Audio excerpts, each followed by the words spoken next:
Welcome back to Siren Flies. Today we're going to tie a Clouser Minnow. We'll start with a size 6 saltwater hook. We'll lock this into our vise.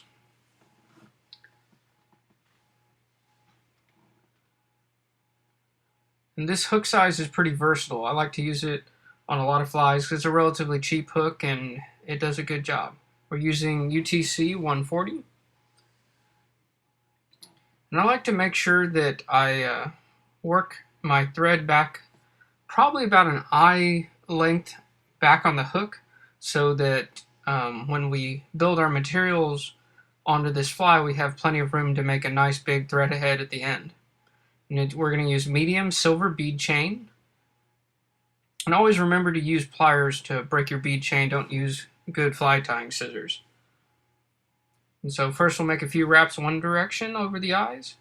Now we'll change directions, make the equivalent number of wraps, and then we'll go ahead and straighten everything out. And now we'll start figure eighting below. And what this does is it lashes the eyes to the hook and will actually raise and lock them into place on top of the hook.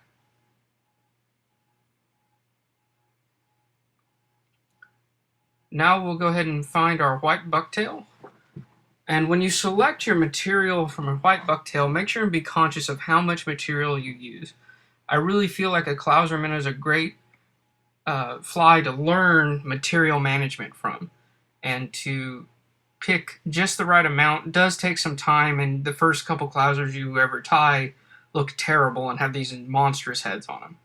But you strip out the short hairs down at the bottom, and once you have an appropriate amount in your hand, you line it up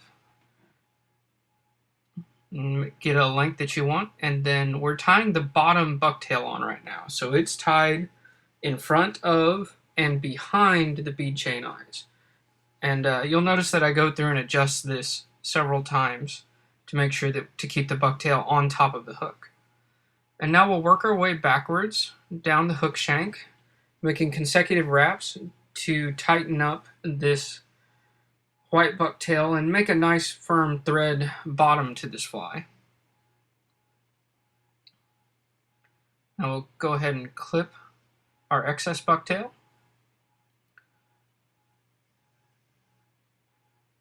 Put a couple wraps.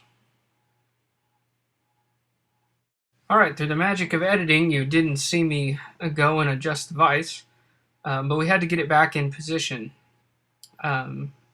with the camera once I turned my vise upward. But if you have a rotary vise, you can put your fly into this position without ever having to pull the fly out of the vise.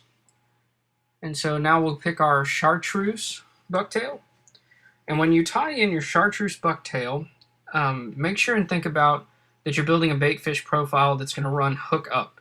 And so in this case, we put the chartreuse on top over the white belly of the fly. And chartreuse and white is just generally a go-to color combination for Clousers.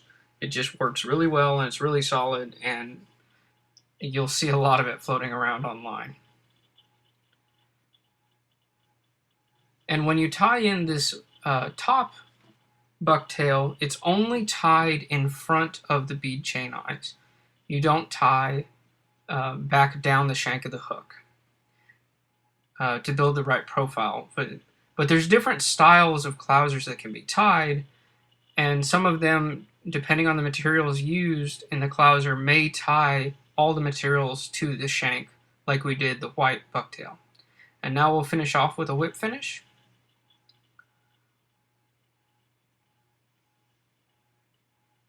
And there you go. Now we'll just clip our thread. And you can always seal the heads of these flies with either super glue like I'm using here, or you can use nail polish like Sally Hansen's, or true head cement. Take your pick. I always like to kind of tighten things up with a bobbin and spread the clump around. That way it'll look nice.